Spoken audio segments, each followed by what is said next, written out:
Hello everybody, good to be here. I am San Harper of the Guild of Mindful Driver Trainers, and I'm based in Gloucester.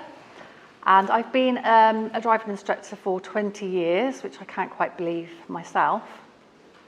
And I'm also a mindfulness teacher. I've been a mindfulness teacher for about the last 6 or 7 years. And what brought me to mindfulness was the fact that I was really starting to struggle. So I was noticing that at the end of the day, I would have chronic neck and shoulder pain, and I would be stressed, and I was suffering with anxiety. And I remember saying to my husband, I don't know if I can do this anymore. I'm really finding this hard. So I went about looking for answers, just to find something that could help to support me.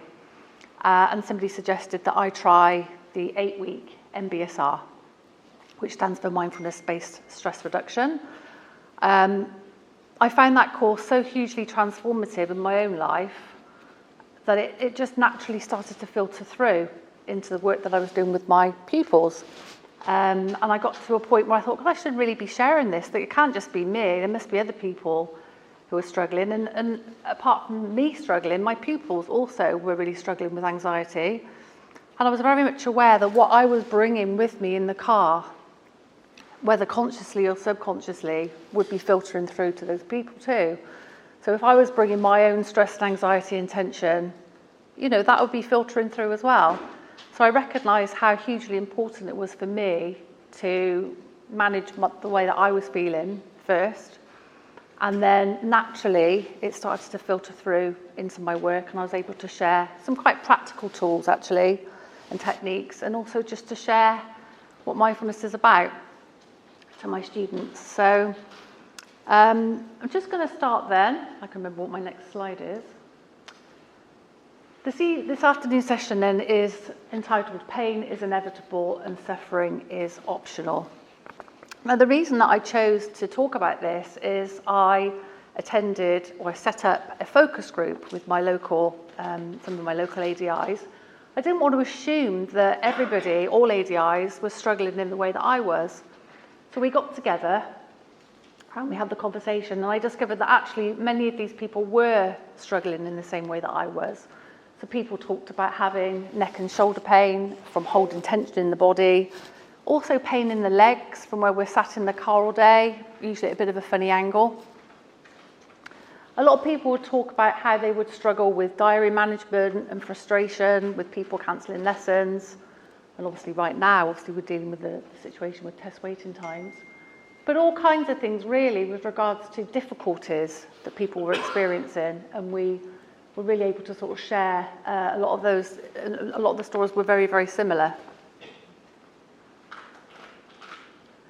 So before I actually dive into this session today, I'd just like to invite you just to join me for a very short grounding practice. This is something that I invite some of my students to do with me, if they want to.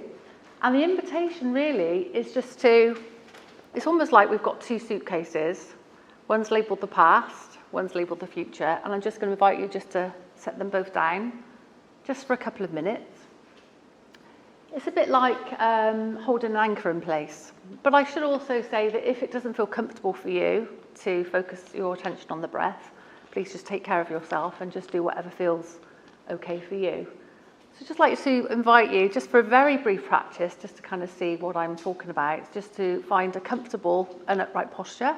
And if you'd like to close your eyes, feel free to close your eyes or lower your gaze, or simply just keep them open, whichever feels okay for you.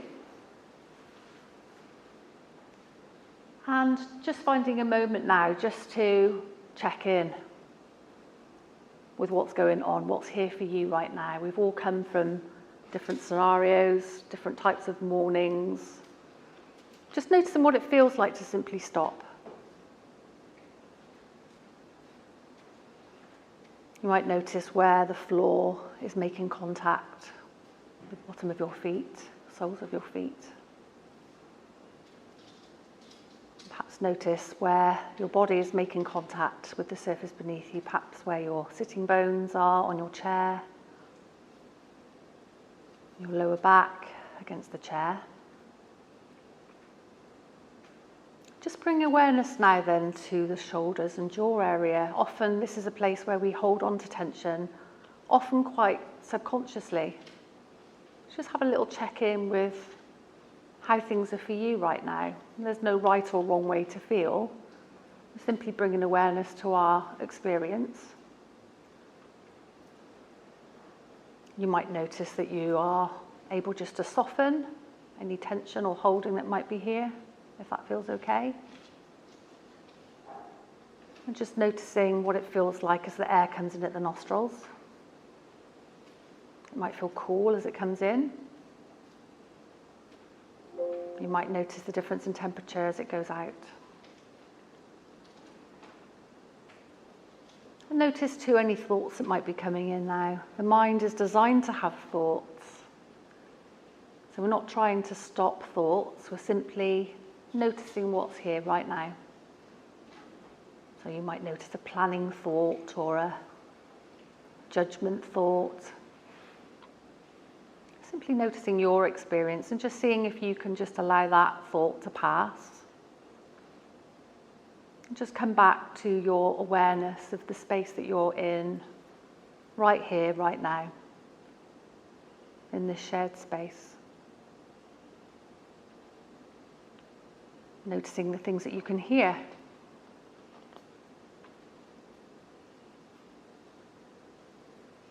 The subtle sounds inside of the room.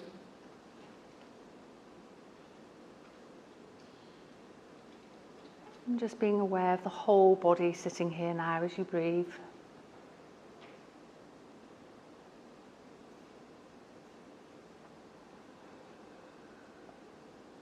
And then whenever you're ready, just gently opening the eyes.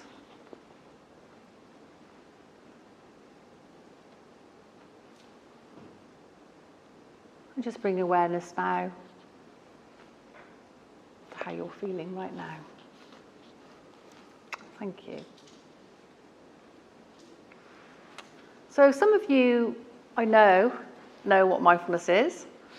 Some of you may not have heard much about mindfulness. So just not going to go into too much detail, but basically it's the basic human ability to be fully present and aware of our thoughts, our urges, our emotions and our surroundings, a bit like we just did with that short practice. And through this present moment awareness, we learn to find a relationship with what's happening. Good experiences we learn to savour and appreciate, and the negative experiences, we change what we can, but we let go of what we cannot change. It's a quality that we already possess. Young children are often very mindful. It's not something we have to conjure up, but we almost have to not just learn how to access it, but learn how to re-access it. It's something we were born knowing how to do, and then all of a sudden, as we come into adult life, we start to see the world through just a veil of concepts, like, dislike. Mindfulness isn't the absence of thought, so we're just trying to notice the thoughts and learn how to unhook ourselves from our identification with them. It's different from pushing thoughts away. It's how we relate to the thoughts rather than the absence of them. So who's this chap then?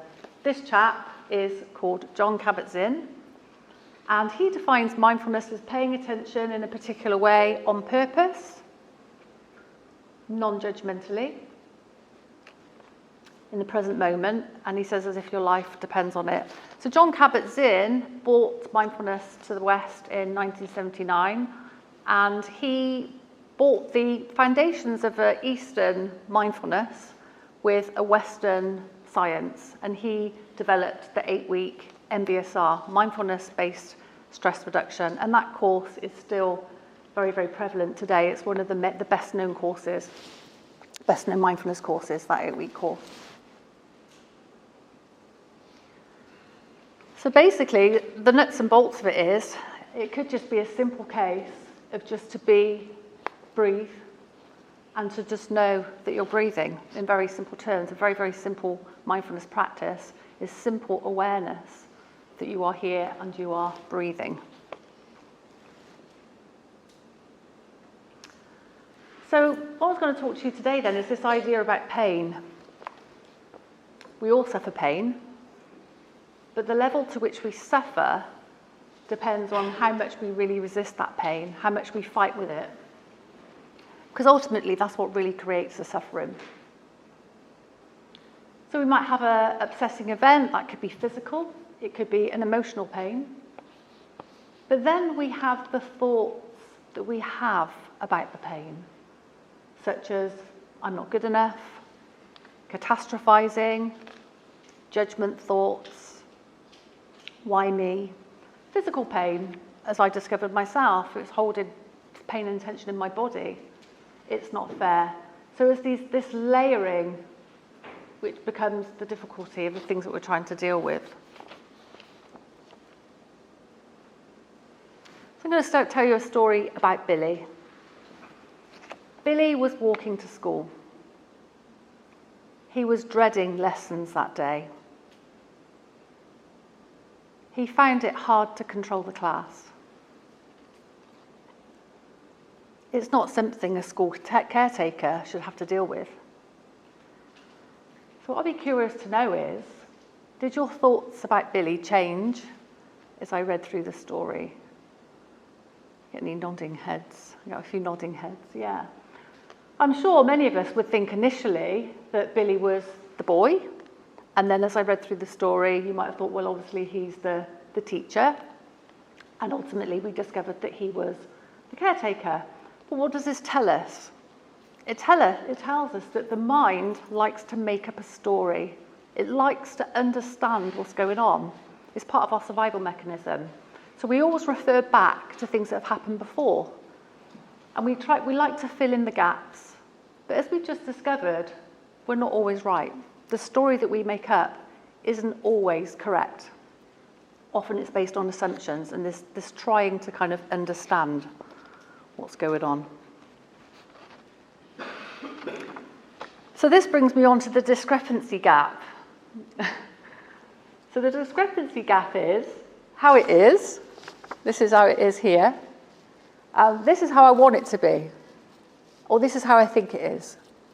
So we find that the bigger the gap is going to really dictate how much we suffer, whether the difference between that, how the reality of what it is and what I think it is.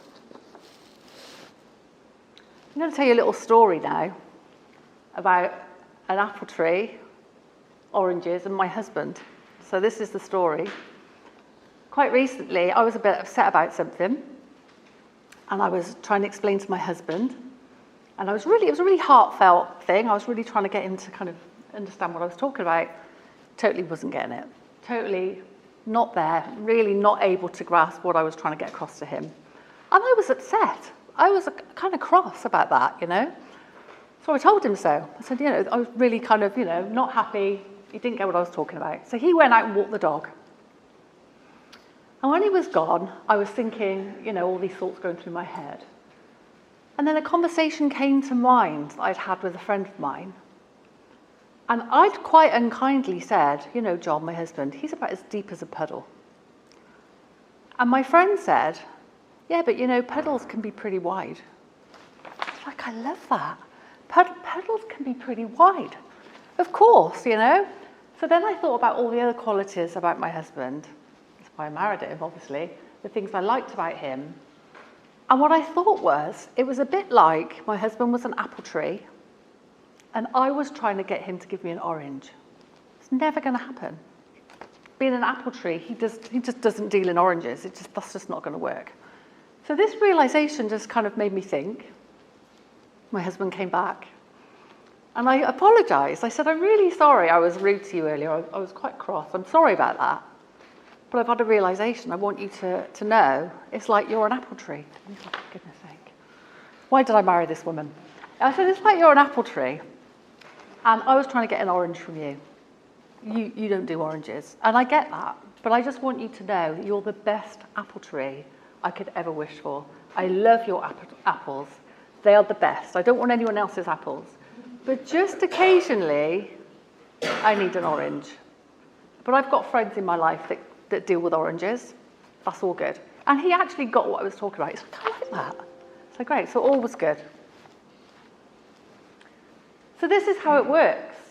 How I want it to be and how it is. So we bring in mindfulness. We start with the recognition of what's actually going on. So I recognised I was annoyed, I was upset, how this showed up for me. And then we bring in compassion. So as I said before, when I was thinking about this with my husband, I felt my heart soften when I started to consider the reality of the situation and the things I can't change about him. That's just how he is. And that could be applied to absolutely anything, any situation in life that we cannot change. So we're able to take wise action and we can accept what we cannot change with grace. So meditation then, how does this kind of factor into all this mindfulness? So mindfulness meditation may improve metacognitive awareness, reduce rumination and enhance intentional capacity, leading to better emotional regulation. Metacognitive awareness, can I say that on a Monday morning? Metacognitive awareness means being aware of how you think. Metacognition is the awareness of one's thinking and the strategies one is using. It enables us to be more mindful of what we're doing and why, and of how the skills we learn might be used differently in different situations. So there's different types of mindfulness meditation. There are informal practices. For example, I might decide to go for a walk and just notice my surroundings, my external landscape, and I can pay attention to that. Or I might choose to do an informal practice, which is where I intentionally sit down, just like I shared with you earlier on, where I just connect with what's here, my breath, my physical sensations, noticing my thoughts, my urges, etc. This mindfulness meditation ultimately just helps us to be better at being aware. It's a bit like if you were to go to the gym. If you thought, I really need to strengthen those arm muscles, I'm going to go and work out. You wouldn't expect after one session in the gym that arms are going to be stronger. It doesn't work like that. You realise that over time, the more work you put in, your muscles get stronger. Well, this is how it works with mindfulness meditation. The more you meditate, it's been shown that you actually strengthen the mental muscle, known as neuroplasticity, and you actually strengthen your ability to be fully present. And it also changes the structures in the brain just to kind of get you just better able, really, to kind of manage these difficulties that we all also often suffer with.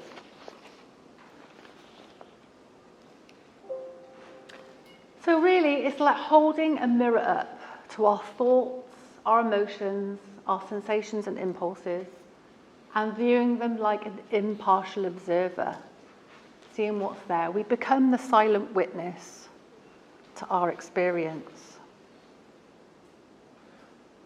There's many ways to deal with emotional pain, but just some very practical ones. And this is something I do on my lessons, not just emotional pain, but to actually move. Just when you're actually physically moving. Exercise, obviously we know about the endorphins with exercise, but just to simply get up and move can be beneficial. Mindfulness meditations I just referred to. Feel the feels. This is a really difficult one, allowing things to be there as they are, because what we tend to do is we tend to numb and avoid or just not want to deal with the difficult stuff because it's hard. So we tend to kind of ignore it quite often. But they say what we resist persists. So guess what? The more we resist it, the more it comes back. So mindfulness really helps us to recognize what's here and just allow it to be here if it's something that we can't change, because we know that everything in life is impermanent, even the difficulties that we suffer. Nothing is permanent, things change, things don't tend to stay the same. And then we learn practices around compassion to help us to kind of manage those difficulties. We can reach out to our support networks, which is this group that we have today. Find a creative outlet to express our emotional pain. Explore grounding techniques just to make us feel a bit more present and in the moment, and seeking professional advice. So this is something that I share with a lot of ADIs. It's a really, really simple practice, and I do this a lot. And this is the STOP acronym. And you could just do this throughout the day. And all it really involves is simply stopping, just as I invited you at the beginning of this session, just to stop. Notice the breath. Notice it coming in. You might notice when you take a breath that you're perhaps breathing quite shallow, or you might have even been breath holding. The way we breathe, it sounds such a basic thing to say when we talk about the breath. People say, well, of course I'm breathing. I wouldn't be here if I wasn't breathing. But actually, the way that we breathe is really, really key to how we're feeling. So we notice the breath and we observe what's going on in the mind, what's going on in the body, and the emotions. So we're observing the external landscape as well as the internal landscape. And then we can proceed mindfully. And in real practical terms as an ADI, that for me might look like me thinking, wow, I'm really dehydrated. There's a bit of a trace of a headache coming now. I hadn't noticed that because I was too busy caught up in all my thoughts of the day that I've got ahead. I'm really hungry. Okay, when have I scheduled lunch? How's that going to work? It might even be me thinking, wow, I am spent today. I feel like I've been through the ringer. And we've all had days like that. And it might be a case of me just reaching out to my next people and saying, do you know what? I'm really tired. How does it work for you if we reschedule? Is that okay? Is that something you can work with me on? Most of the time, in my experience, people are pretty happy for that because they know that they're not going to get the best out of you anyway. If you're showing up to that lesson and you are mentally and emotionally completely wrung out, you're not going to be bringing that best version of yourself anyway. So I'm sure they'd much rather you be there on a different day and a different mindset. So very, very basic, that one, the STOP acronym, worth practicing. So the frame of mind we are in influences our interpretation of our experience. And of course, with regards to our job, this can make all the difference. If I'm showing up to a lesson in a bad frame of mind and a negative frame of mind, I'm in pain, I'm suffering, I may be resentful or whatever, all these different complex emotions that we go through, that's going to influence my interpretation of my experience. I may be a little less patient, I may be a little bit more, less able to kind of support the pupil in the best way that I know that I can. So I'd like to share with you a meditation. This is a formal meditation. This is one that I shared with some PDIs actually that reached out to me recently who are really struggling with regards to overthinking and worries around their part 3. And they found this meditation to be really helpful. So I'd just like to invite you to give it a try. Some of you may not have practiced a formal mindfulness meditation practice before. So the invitation is just to try it with what we call a beginner's mind, to see how you find it.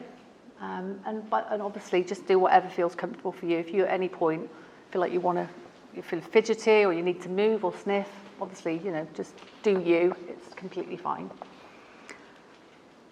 Okay, so I'd like to invite you now is to find a comfortable and upright posture, just as if you've been pulled up by a piece of string.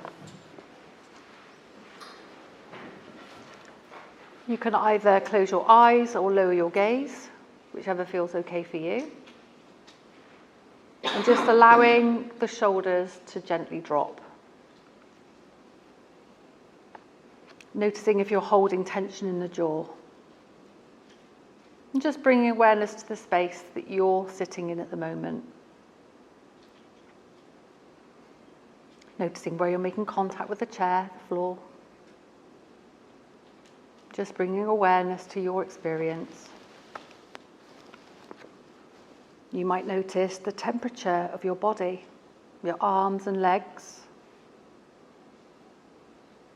You might notice the things that you can hear. And just see if you can just let go of the thoughts and stories that you might have been carrying around with you. And just allow them to be set down just for a short while. Not holding the breath, Just noticing the pattern of the breath and the breathing, fully with awareness, not holding the breath. Breathing fully and deeply into the abdomen.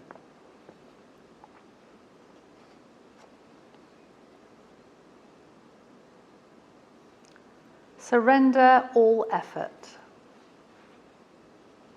Surrender all sweating and striving. Surrender all sense of doing anything at all. There's nothing that you need to do. Let go of all of your responsibilities and your needs. Let go of everything that seems so important. Let go of your story and ideas about who you are. Let go of any sense that there's anything wrong with you or that you need to be fixed in some way.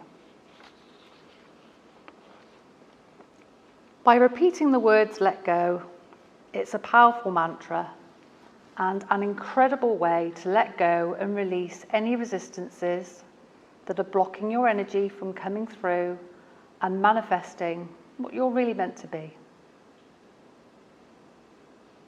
So let's come back to the breath, being steady in the breath, allowing yourself to breathe fully and deeply,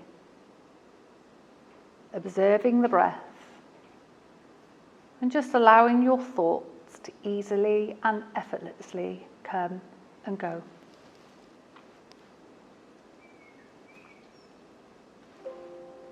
Our only aim here is to encourage the process of letting go and the movement of breath, the central part of this practice of letting go. Be mindful of your breathing, being aware of your body, noticing where your hands are rested. They may be in your lap, and perhaps you'd like to raise your palms upwards, perhaps as a gesture of receiving. What are you willing to receive? What are you asking to receive?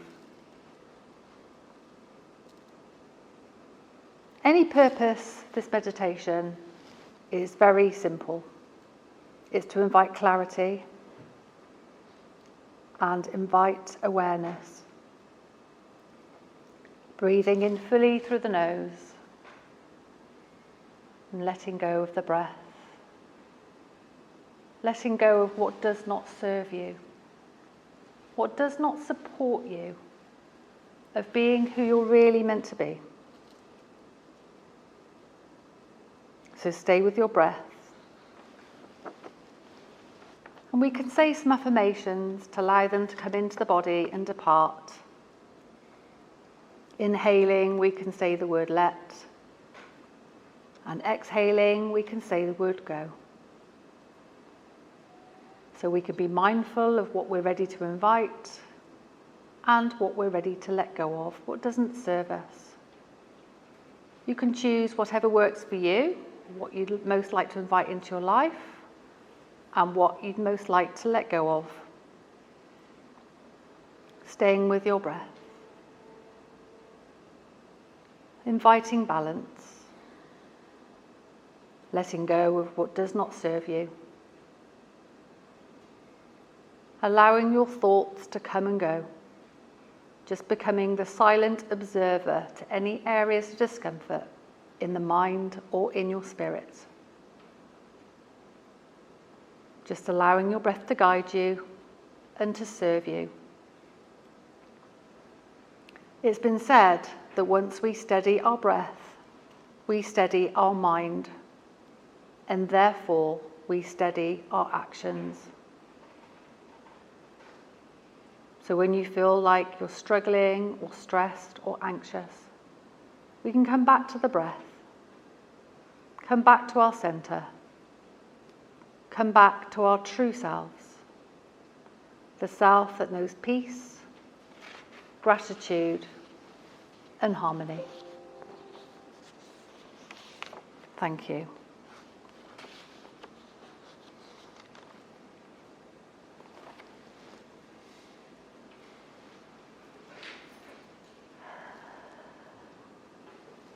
Okay, thank you everybody. I did have a little dinger for my a little thing. Oh, thank you. That's okay. I was going to give you a tick to make sure I'm all falling asleep. Have I got a moment? Does anybody ask any questions, or is that me? I'm not sure how I've gone over for time, but I'll be guided by you both. Any questions? Go ahead, Bob. Does this differ to doing Tai Chi? Does it differ? Because you're going through very much a similar stuff my Tai Chi instructor takes us through. Yeah. What sort of similarities do you think there might be? Just forgetting everything and just being in your own place. Yeah. Yeah, that's it. Yeah, it's quite simple, really. As we said before about formal and informal practice. So it sounds like, I guess it could be considered maybe informal, but just being with what we're doing. Even a practice could be washing up. Tracy's nodding, tick that hand. Talks about what just doing the washing up. One of my ADIs that I trained in mindfulness recently said, "Do you know, I ate my lunch the other day, and I just ate my lunch. I wasn't scrolling my phone. I wasn't thinking anything else. I ate my lunch, and I just ate my lunch." So often we do lots of things, and we're trying to juggle lots of other things as well, aren't we? Has anybody else got anything they wanted to ask on that? Yeah, go ahead, thanks.